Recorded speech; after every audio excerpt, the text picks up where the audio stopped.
Welcome back to watching film. Today we're going to break down the Cincinnati offense. This is kind of really keyed by a pretty good ground game with a couple good backs, Warren and Dokes, running quarterback in Ritter, and they do have a couple threats in the passing game as well. They're not one dimensional, even though they run the ball over 60% of the time. Um, they do have some weapons in the passing game as well. But we'll start kind of with the run game, some of the concepts they like, how they involve the quarterback in it, and then kind of finish with some of the passing game concepts and a couple interesting wrinkles they put into there. So this is an offense that has some creativity, but they're going to look to establish a run and kind of pound you and lean on you, and that probably goes in line with the philosophy of the head coach, who was defensive guy before, so those guys typically love the big physical offenses. So, we'll start with the run game and kind of see how they like to move the ball on the ground. So we'll start with just kind of a straight um, zone read, right? If you have a mobile quarterback and a pretty good running back, you can zone read it. So zone, everyone's stepping left to be inside zone to the left. Leave the end unblocked, and that's our read guy. So let it run right there. You see a lot of teams kind of really slow playing it because they have to respect the quarterback here. He's a really good runner, as you'll see later on. He's a good athlete. He can run. Um, so they have to respect him. And then Warren is a very physical inside runner, as you'll see kind of through these clips. And he will break arm tackles, as you see there and there. He's not the fastest guy, but he's got pretty good feet in the open field. He's not going to run away from anybody, but this is just simple inside zone with a back that's really good at running downhill, which Warren is. And like I said, he's not going to run away from you, but he's got good enough feet to make you miss in the open field. So again, same thing. We get a little late here, but this is kind of key. Look at the movement here on the double team. If you can get these kind of movements in inside zone where you have some opportunities to get double teams, um, that's ideal, obviously. Uh, Started late on the snap, so it's hard to tell where he came from, but he's arced around the defensive end for this backer, so if the quarterback pulls it, I can follow him. The back is inside, pressing the double team, press the line of scrimmage, and then is allowed to cut back or stay in the run. So right here, the end slow plays it, the play for the quarterback. The back does a great job pressing the double team, then run through an arm tackle. And let's go full speed. He's kind of slow enough regular speed. So we'll go full. Again, the end, the hesitation is caused by having a running quarterback, and then you get this kind of movement off the ball. And a back that's a really good zone back. He's got really good feet for a bigger guy, a thicker guy. He's a really good player, Warren. Really, really good player. They'll use him in the passing game a little bit too. But so here's another way they kind of give you pause on the zone read game. So they'll run zone slice, which is I'm kicking out the end man I'll bring in the H back tight end from the front side, kick out the back side. With a lot of teams, this got really popular with Nevada in the pistol and Colin Kaepernick. Um, he'll go to kick, and they called it bluff, I believe, where it looks like he's going to kick him out, and then he was going to avoid him and wrap for the second level. So this guy's getting red, he's getting kicked out, and now he's getting bluffed to be kicked out. And again, and here's his zone read. You see, he's coming across play man coverage. You get him to bump out a little bit with this bluff. He slows down. You end up getting this tackle to there. So you have a really good run lane here. And like I said, Warren, he's got enough burst, but he's going to run through arm tackles. And he's got good feet. He's a great inside runner. He's not bad outside either, but he's a really good inside runner. And so if you're running a zone read and your quarterback maybe is a better outside runner and you've got that kind of battering ram, at tailback, that's almost an ideal mixture. So that was kind of the zone read. They'll also run some, again, we catch it late, they'll run some wide zone. So this is kind of a 12 personnel, I believe. Everybody's just no double teams. We're kind of just looking to reach everybody. The back is reading it, and if he sees a seam, he can get vertical, and he does a really good job here. This is the backup tailback here. Dokes, I believe is his name.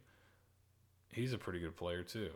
So you see he gets vertical. You'll see it even better from the back side here. Everybody's just looking to reach. He's going to press the hole. When he sees a seam, get vertical. And really good feet here. And gets vertical into that big hole. So that was inside zone out of the gun. This is kind of a wide zone look out of the pistol. They'll run this wide zone. So here's something they get into in the goal line here. They'll get into wildcat look. So there's your running back here at quarterback receiving the snap. Motion over. And so this is here's your quarterback. By the way, there's your quarterback. And now we got 1, 2, 3 tight ends. So they'll show different personnel. So this would be 13 personnel. They'll show 12 personnel. They'll show 10, 11. Maybe not 10. Mostly 11. They have a really good tight end. We'll see later. So, but they'll show 2 tight end, 3 tight end here. They'll show different personnel groupings. So it's not really easy to get ready for. And here's just wide zone again. Just out of a direct snap wildcat. Or really like a single wing type look. And the wildcat is something they'll get into in short yardage in the goal line. So expect to see it. Here's another wildcat look. And this is another one of their run plays. This is maybe more of a single wing type look. This is just looks to be just power.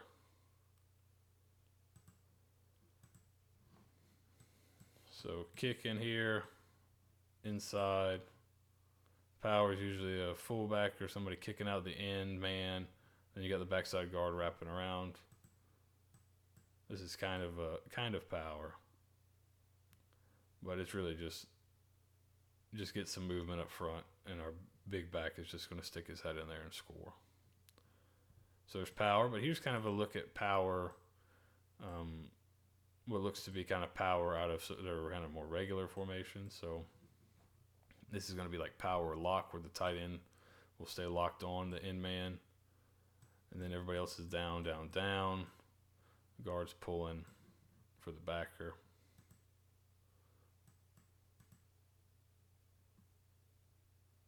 And again, like I said, Warren's a really good inside runner, but he's got good enough feet on the outside. Here, watch how he's patient with it. Patient, reads his block well. Really good move there. And I think what's really great is just the subtle move here. This is a guy that's like he's a true running back, right? He's not just a fast guy that can hit an inside zone, a big gaping inside zone hole 100 miles an hour and break it. Watch him kind of set up. See how he kind of steps inside.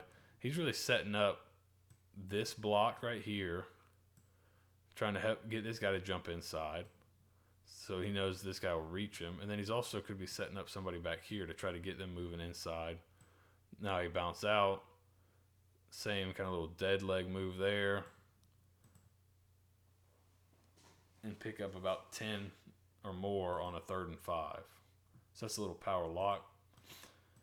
Caught it late here. Same thing. This is 12 personnel, so you got one tight end here. The second one's there. But you're pulling the backside guard. Again, this is the backup running back, Dokes here. gets in the secondary and makes a move on somebody. Not a burner either, but a good player. And that's, again, just looks like power lock again, to where they're locking the tight end on the front side end, and then bringing the backside guard like normal power. So that's kind of, they also will run counter, and you'll see quarterback counter coming up here, but they'll run counter with the backs. So they have a varied run game, but it's zone, counter, power, zone slice, so inside zone, wide zone. And so then they'll add in the quarterback run game here. So zone, the quarterback keeps it. So you're the end. You kind of been slow playing. They give it. So now you squeeze it. The quarterback pulls it. Good blocking on the perimeter. And you pick it almost just about 10 on 2nd and 5 or so. And then here's quarterback counter. You motion your back out of the backfield.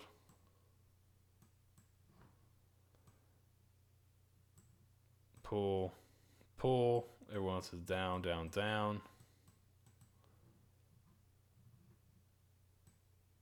And this is 12 personnel. 1 tight end, 2 tight end, 2 receivers. There's your 1 back motioning out of the backfield, but this is quarterback counter.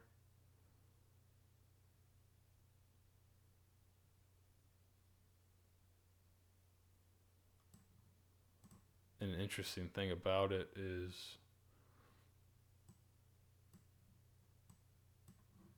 it's really actually tight in here, right? So they're putting 4 to a side, so you got to play for that. But then they bring the counter the other way by running the quarterback. So interesting wrinkle.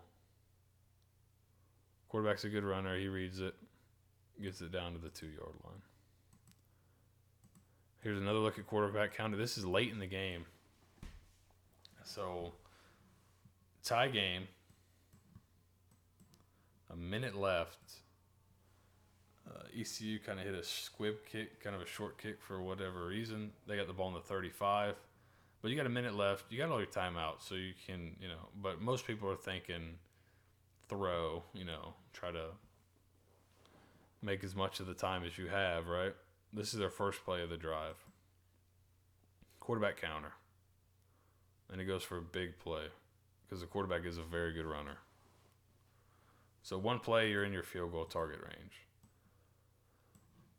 So right down, pulling to kick. They'll use the back this time as the kind of wrap guy. So there we go. We got the kick out right here.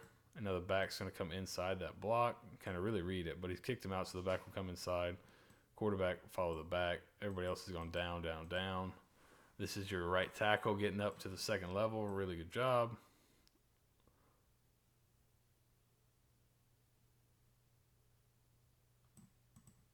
And the quarterback makes a good run, and you have good blocking downfield. So they're going to block well on the perimeter too. Now here's more of a simple just quarterback draw.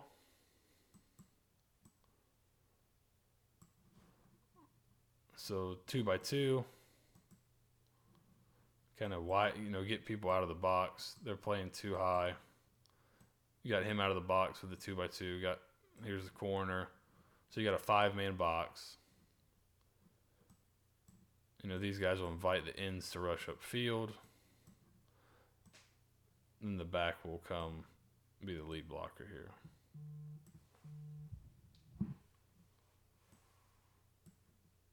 So you get a double team on the 1 tech. Quarterback follows the running back for a big gain. They come back to the same concept later. So that was on a 3rd and 9 here. So 3rd and long, you see the quarterback draw.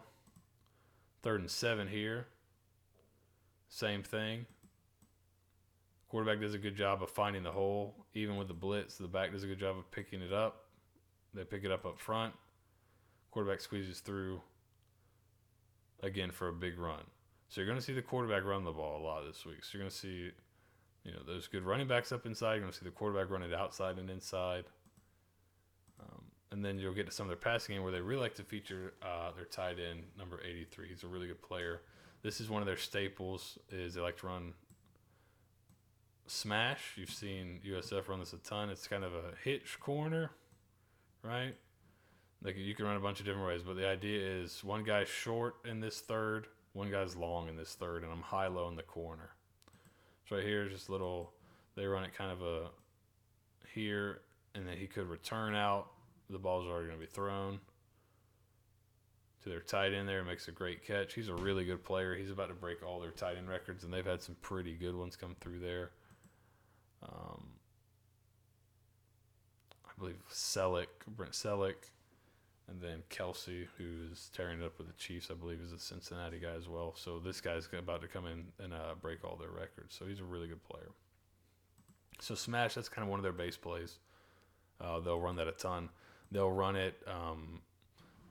They'll run it here as well. But on the backside, the tight end's going to go in motion. And then once he comes back, middle of the field's open. He's going to run a post. Still smash up here, though.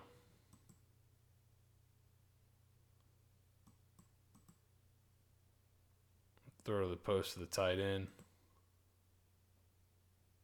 Middle of the field's open. Good throw. And that tight end's really tough. He's going to get himself open. But you'll see a variety of ways they run smash. Here's more of like this is an air raid staple. Y corner. Again, we've seen USF run this one. You kind of got the snag route. You got a flat route.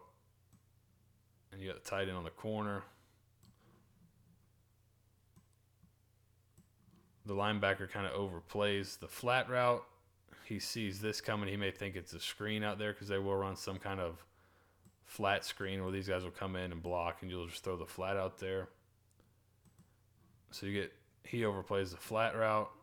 The corner kind of sees the flat route coming too. The tight end just slips everybody. Quarterback throws the corner. Again, it's basically a high-low. And you can see he can move pretty good. It's not too dissimilar from the smash concept for a quarterback. You got a high-low there, which is basically smash. Low in the front, low in the third, high in the third. Then you also got, with this snag route, you got a horizontal. So you got a width. So you got one guy in, one guy out. So it's kind of it's a great play. It's a combination of, a wide horizontal stretch and a vertical stretch. Here they get the vertical stretch to number 83, the really good tight end. And then here's another kind of air raid play. The last one was Y corner. We've all seen this a ton, is mesh.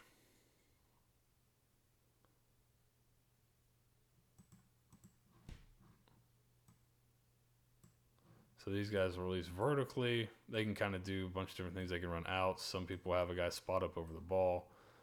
But these guys are running crossing routes. And the back is in the flat. So here, nobody gets width of the back. They throw it to him. Lowers his shoulder, picks up 10 on first down. There's mesh. Get it out of your hands quick with the back. Here it is again on the goal line. They run it this time with a corner. It looks like maybe a post back behind it. What you can see, crosser, corner, post, back in the flat. You'll see the backside crosser or the backside shallow pop wide open. Quarterback's a little late, but gets it on him, and he makes a good catch for a touchdown here. So mesh is another play I saw a few different times on film. So that's another one I like. So here's a little interesting way. We've seen them throw the ball to the tight end a few different times. Here's an interesting way they got him the ball. This is almost like a Y wheel. I talked about last week, I'd never really seen anybody run slot fade with a tight end. Well, USF did it on Thursday, and then on Saturday, UConn kind of did something similar. Here's the tight end, and he's going to run a fade. They're just going to run a hitch out here to hold it. Again, though, for the quarterback, the read is not too dissimilar than smash. He's short in the corner. He's short in the third. I'm going to throw it deep to the third because I got a guy deep to the third. It's also a good man beater. Tight end 83 again wins in man coverage. So they've got some weapons in the pass game, and that shows a little creativity. And then finally, this is kind of a creative play. So they'll run some of this. There's another guy here. It's an RPO people like, especially if you run inside zone. They'll run him on a flat route. They'll run inside zone here. You know, if one of these guys, you know, depending on how they play it, who you make the read guy, let's say it's him that he feels for run, I can pull it and throw the flat route out here. If he widens, I can give.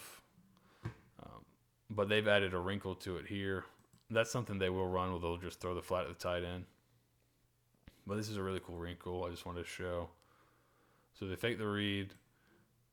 You see they have that route here, but they're actually going to run a screen back to the back here.